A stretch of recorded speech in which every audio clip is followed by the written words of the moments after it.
Langston. This is an extraordinary day for two extraordinary people who have created the most uncommon bond. And I want to welcome all of you and those family and friends who could not be here to the Kelly Duggar family. Welcome to the family.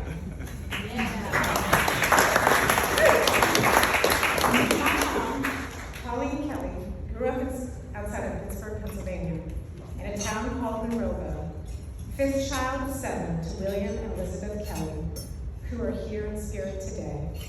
From an Irish, English, and German ethnicity, she was raised Catholic and attended Catholic school.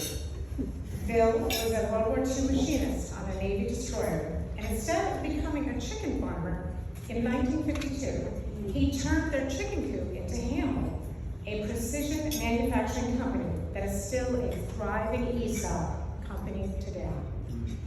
Betty raised her 7 children and supported Bill in his business ventures. Everyone loved Bill and Betty. They were smart, generous, hardworking, loving, compassionate, and both lit up a room when they walked in. And more importantly, they were a connector of people and family. Colleen got a great mix of traits from Bill and Betty: resiliency, adventurism, determination, fearlessness, free spirit, stylish, beauty, intelligence, charisma, intuition, resourcefulness, and so much more. When Colleen was 16, instead of waiting to be taught how to drive the family pickup truck, she jumped in by herself and drove up and down the long driveway 10 times, teaching herself how to use the gear stick and clutch.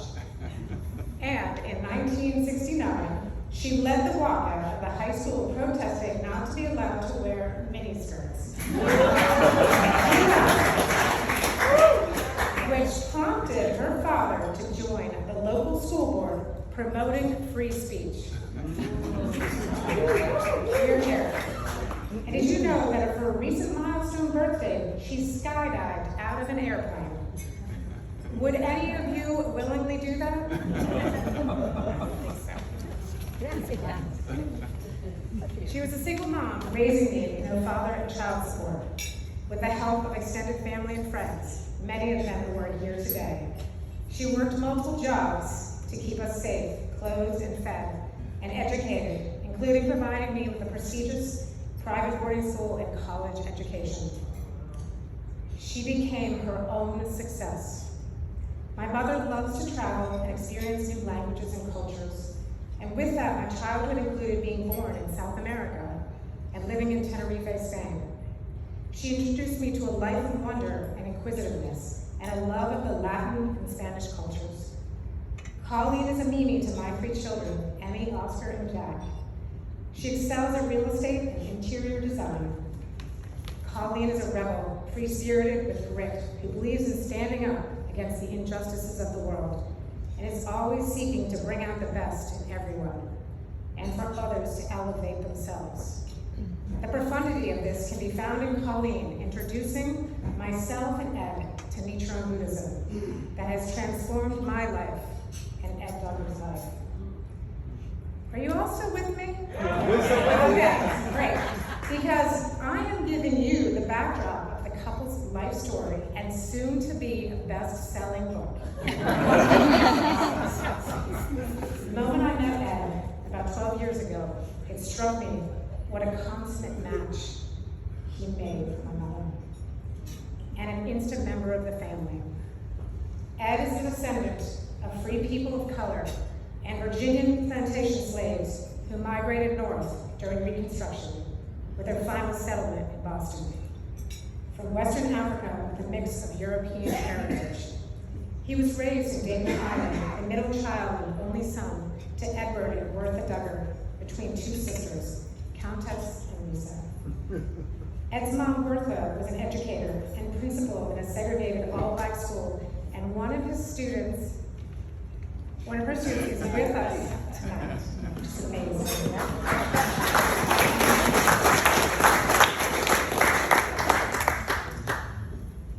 Edward, Ed's father, was an American record holder in the 110-meter hurdles, if I got that right. a graduate of Tufts University in Medford, Massachusetts, a distinguished civilian materials engineer for the Air Force and a civic leader. He would say to Ed, "Don't be that man. Don't be that man. Life can be short. Pursue your dreams now, but make your dreams bigger than you, much bigger." And Ed ingrained his father's message into his very being.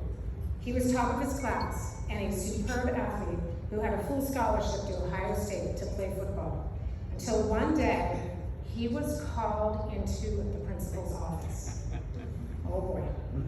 Ed thought he was in trouble. Little did he know that this very moment would change the trajectory of his life, providing him the opportunity and access that most Black men and women did not get back then, that is still persisting today. This was the late 1960s, and the Harvard College of Cambridge, Massachusetts recruiter decided to do an uncommon thing: visit and recruit from a Black high school. Ed went on to Harvard College and Princeton University for a master's degree. Ed is handsome, quiet, contemplative, brilliant, engaging, curator of deep and thoughtful conversations. He is a quintessential storyteller, photographer, art collector, lover of genealogy, fitness, and Marvel superheroes, because he could be one of them. Have you ever seen his muscles? He can still throw a mean spiral and jump shot. He's an organizer of family reunions, cultural art, and political fundraisers, and trips to his beloved Martha's Vineyard, where Colleen and Ed took us on a family vacation. Ed is a proud papa of 3 children, Cyrus, Langston, and Chloe, and 3 grandchildren, Emmett, Nisai, and Naledi. I believe that the balance of Colleen and Ed's relationship ripened the opportunity for Ed to start another business, Reinventure Capital, an impact investment company. I'm almost done. US-based company led and controlled by Black, Indigenous, and other people of color, founders and women founders of all identities. Many of the Reinventure Capital's diverse investors and business partners are here with us today. We thank you for being a part of this momentous moment. And investing in diverse founders who are growing profitable companies that create new wealth and opportunity to shape our future and reinvigorate the American dream. Can you see how uncommon, yet an extraordinary match Colleen and Ed are? Neither are complacent in mediocrity. They love museums, movies, dancing, traveling, fine food, spending time with family, and practicing and sharing Nichiren Buddhism with others.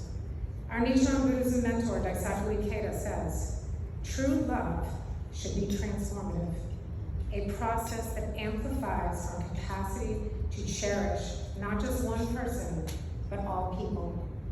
It can make us stronger, lift us up, lift us higher, and deepen us as individuals.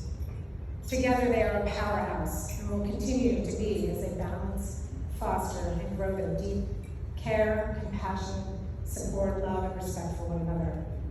Their constant reunion represents the transformative power that each of us inherently has inside ourselves. Together they will continue to make the impossible possible."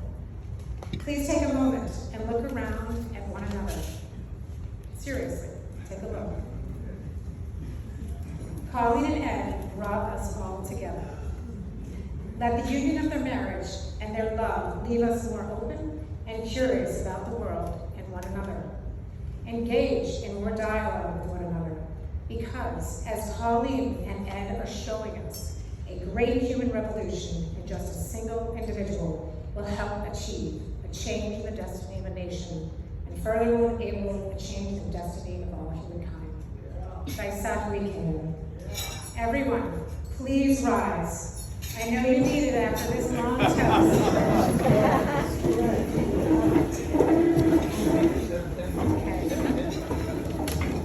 To borrow from the great Maya Angelou, I rise, you rise, and we all rise. Together, forever connected to one another by the love Ed and Colleen share. Let's toast to them and their uncommon yet extraordinary partnership. Congratulations, Colleen and Ed. Thank you.